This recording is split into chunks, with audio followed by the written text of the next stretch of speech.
முக்கியமான காலகட்டம் பாமகவிற்கு, ஒரு நெருக்கடியான காலகட்டம். எப்பொழுதுமே இந்த காலகட்டத்தில் ஒரு பொதுக்குழு கூட்டம் நடக்குது. இதை எப்படி பாக்குறீங்க? எப்படி பாக்குறதா? பொதுக்குழுவை கூட்டி இருக்கிறோம்.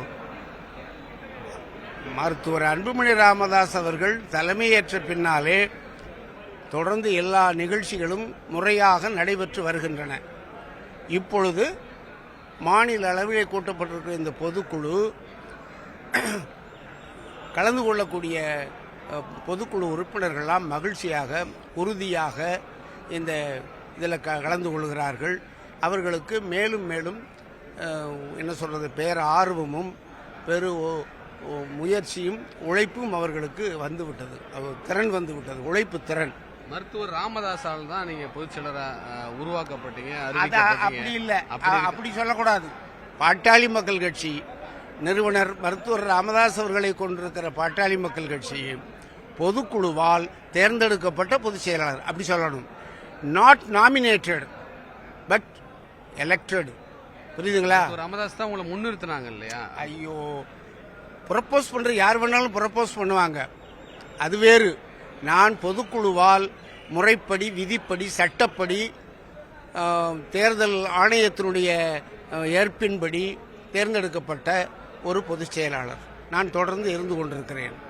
என் தலைவர் மருத்துவர் அன்புமணி ராமதாஸ் அவர்கள் பின்னாலே நாம் அணிவகுத்து நிற்கிறோம். மருத்துவர் ராமதாசன் நீங்க புறந்தள்ளுவதற்கான காரணம்? எல்லாம் புறம்லாம் தள்ளல. எங்க ஐயா, எங்க மருத்துவர், எங்க நிறுவனர், அவர் இப்போ நாங்கள் நாளைக்கு போய் பார்ப்போம் அல்லது அவர் எங்களை வந்து பார்ப்பார். அதுல எல்லாம் ஒன்றும் உங்களுக்கு வேண்டியதில்லை. விதி 13 வந்து விதி எல்லாம் எல்லாமே நிறுவனர் அழைக்கிறதுன்னு சொல்லியிருக்காங்க. விதியை எழுதியவர்களில் நானும் ஒருவன். அதனால விதிப்படி தான் எல்லாம் நடந்து கொண்டிருக்கிறது. 13 படி நீங்க 13, 27, 37 அதுல சிக்கல். விதிப்படி பாட்டாளி மக்கள் கட்சியினுடைய தேர்தல் ஆணையத்தின் முறைக்கேற்ப அந்த விதிகளின்படியாக பாட்டாளி மக்கள் கட்சி தன்னுடைய நடவடிக்கைகளை மேற்கொண்டு வருகிறது.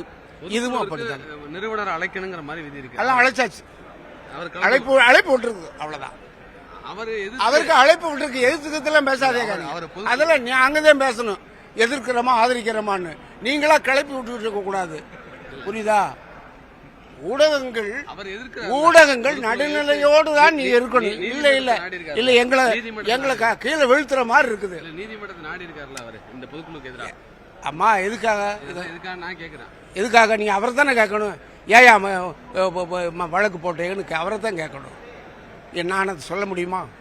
அவர் நோக்கம் என்ன? அவர் அது இல்லை. அவருடைய நோக்கம் என்ன? அதுல எனக்கு என்ன, நீங்க என்னையா நீங்க செய்தியாளர்கள் எவ்வளவு அறிவாளியா இருப்பீங்க.